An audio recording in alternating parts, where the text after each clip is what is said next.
So this is the Ride1Up Turris, and it is Ride1Up's answer of a touring adventure style bike. Now you guys may have seen me do the live build-up of this bike. If you didn't, I'll put some links below, you can watch it there. And before we dive into this, if you guys want to purchase any Ride1Up bike, I would really appreciate it if you used my affiliate link below. There's no additional cost to you, but it does come back and help out my channel, and I greatly appreciate that. Now let's go ahead and let's dive into the specs of this touring style bike.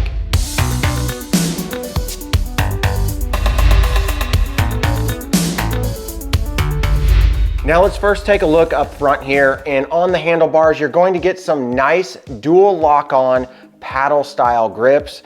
I like the dual lock-on because that ensures that these aren't going to rotate on you. Then if we look next to the grips, you're going to get some Zoom hydraulic brakes. These are really nice budget-friendly brakes that can keep up easily with Tektro and Shimano style brakes. Now the Zoom hydraulic brakes are going to be super easy to maintain and change out the pads whenever needed.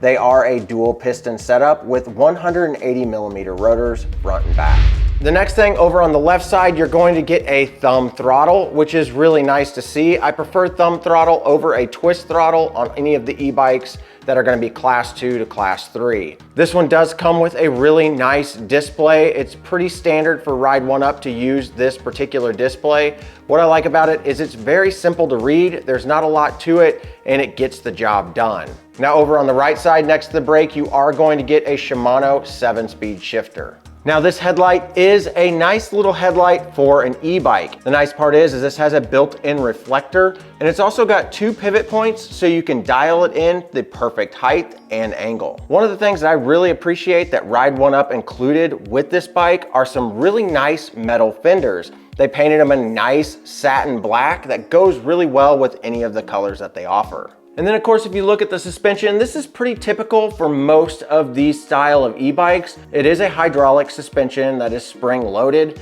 It does have a lockout mode that's either on or off, a preload adjustment, and it has a total of 100mm of travel. Now, one thing that really sets the Turris apart are these awesome brown sidewall Kenda tires. These are the boosters, and they're 2.75 by 2.4 inches wide. Now let's get way down here on the floor and take a look at this crankset. One thing that I appreciate about this crankset is that it's got a guard on the inside and the outside. This not only is going to protect your clothes when you're riding down the road, but it's also going to help with chain retention. You're not gonna have to worry about your chain falling off on the inside or the outside with both these guards. They did supply some actually decent pedals with it. This is something that you typically don't see on most e-bikes. They're gonna supply normally plastic. These are nice metal well-go pedals that also have built-in reflectors and decent sized pins. And also down here by the crankset, the cadence sensor looks really nice and high quality. Sometimes these cadence sensors can kind of look cheap, but the Ride1Up version looks really nice and clean. Now, one other thing about this is it does have a 46 tooth chain ring on this crankset. Now, Ride1Up did include a really nice chain guard here. It almost kind of looks fabric-y with a nice Ride1Up printed on it. I really appreciate this because you don't see that much, and you usually wind up with damage on your chainstay. Now this does have a quick detach right here for the motor, so if you do get a flat or you ever need to remove the rear wheel, it's really easy because you can just disconnect it here and then drop the wheel out. Now this does have a Hyperglide HG cassette, which is really nice to see a cassette on here and not a freewheel. This is 7 speeds. And with this 7-speed cassette, you're gonna have a 12 tooth on the smallest gear, and you're gonna have a 32 tooth on your easiest gear. Now this also comes with a matching Altus rear derailleur, which is really nice to see a full Shimano setup.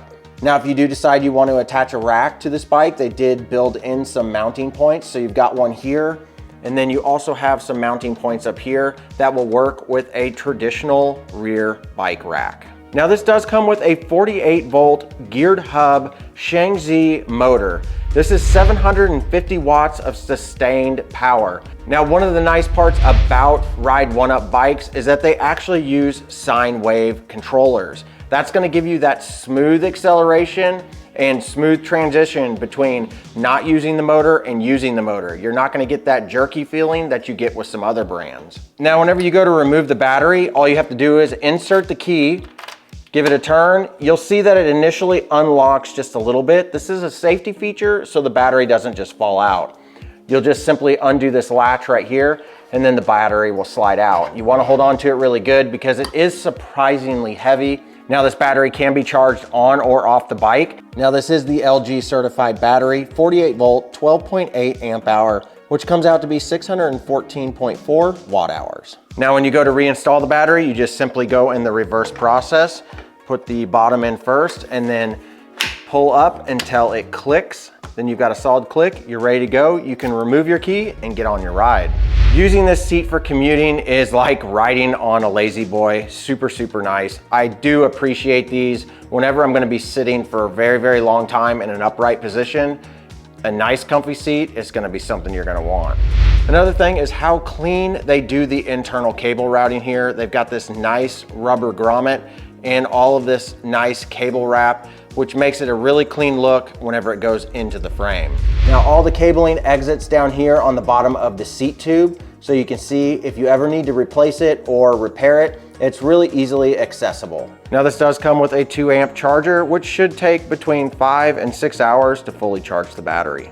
Now one other point on this bike to show you that they are paying attention to what they're really doing whenever they design this is how they design these bottle boss mounts. As you can see, they extend out just a little bit. That's so you can drop your seat post all the way down to the very bottom of the frame. And then you can also extend it. Some manufacturers won't do that. They'll make it look like it's going to slide up and down, which they would use really short screws and prevent you from actually being able to install a water bottle cage. Not Ride1Up, they did it right by extending these out so it doesn't interfere with the seat post.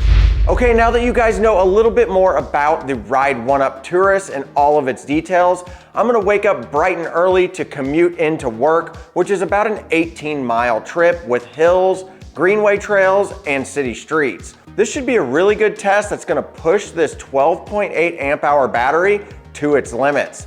Let's go ahead and let's get ready for that, and we'll see you guys in the morning.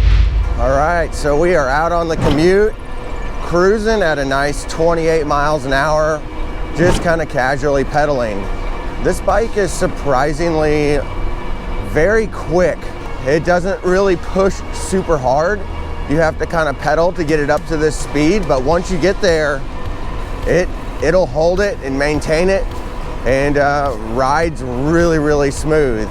This bike, you do sit up really, really straight, so it is a very, very comfortable bike to ride. I want to stick to the shoulder as best we can.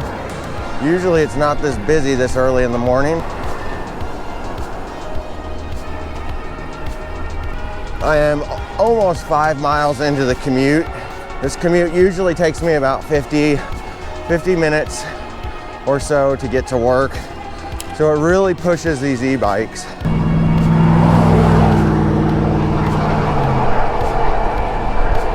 That's what you gotta deal with. So I am 10.35 miles into my 18-mile journey, and I'm under half a battery. All right, we're gonna keep riding to work and see if I make it all the way there without running out of battery. All right, I'm right at 14 miles and still pushing full power, but I'm down to 1 bar and I still have 4 miles to go. I'm really shocked that I didn't make it all the way to work with a couple of bars. I just assumed that almost having a 13 amp hour battery and a lighter bike with thinner tires, it wouldn't have any issues. So we're right at 18-ish miles and all the way through the battery, still have power, made it to work, and we'll see you guys on the way home. All right, on our commute home, I'm gonna do a few tests. This is speed 1, will get you up to about 10 miles an hour. Speed 2, that'll get you upwards of 14 to 15 miles an hour.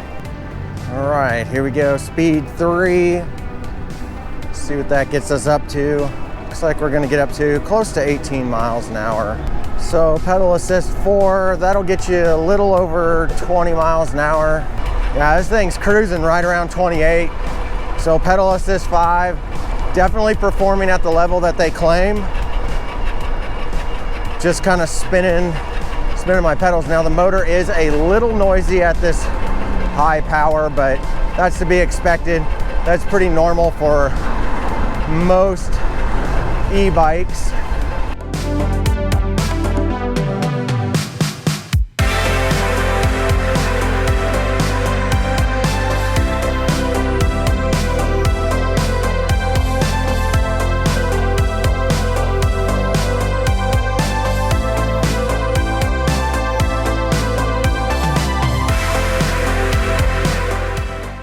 All right, so I'm at 18 miles on my commute.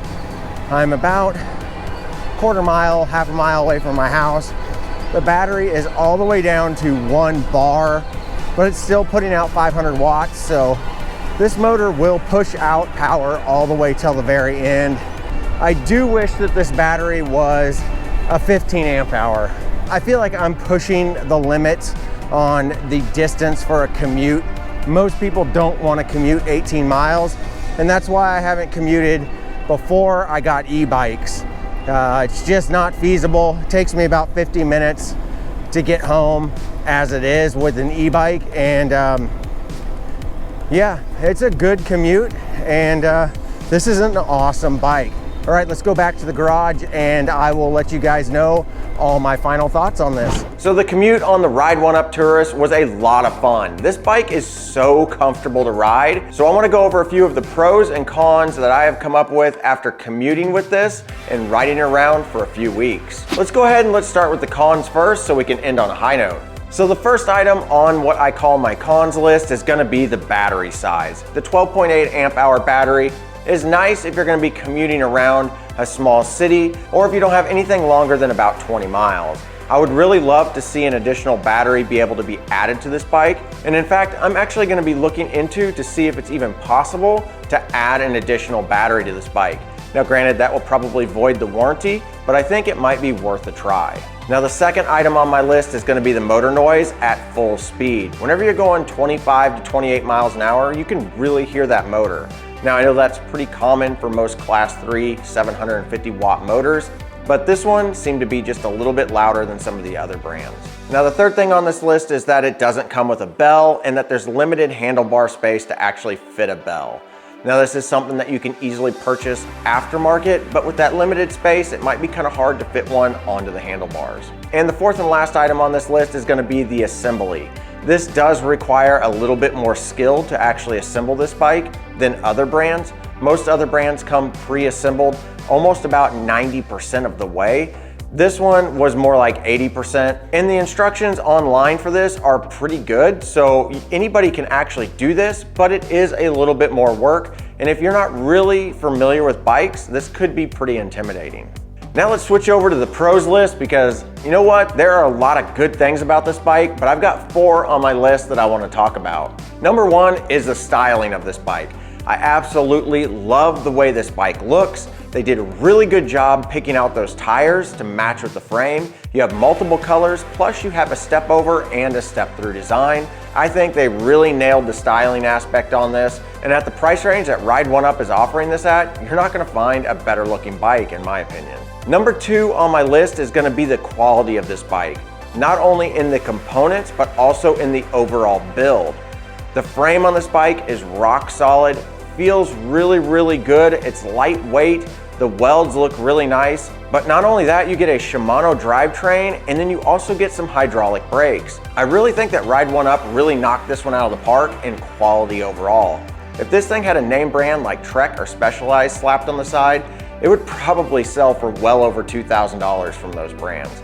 I'm really surprised that they're actually even able to get this bike in the price range that they have with the quality that they put into it. Number 3 on my list is going to be the speed of this bike. Not just the top speed, which it did hit at 28 miles an hour, so it does meet that class 3 speed range, but this one is really smooth as it gets all the way up to that top speed. You don't have that jerky feeling that you get from some other bikes. Now I really appreciate that they put that sine wave controller in there so you've got a smooth ride no matter what speed you're going.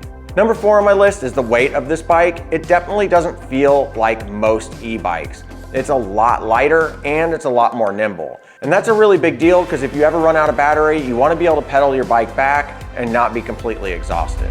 So there you go, that is the Ride1Up Turris. I hope you guys enjoyed this review. Again, if you did enjoy it and you plan on buying any Ride1Up bike, definitely check out my links below. Use those affiliate links, it comes back, helps out the channel. And like I said, I greatly appreciate that. All right, everybody, I really appreciate it. I just wanna let you know one more thing. I've got a few more e-bikes coming my way. And not only that, another full suspension mountain bike that I can't wait to share with you. Until then, we'll see you guys in the next one.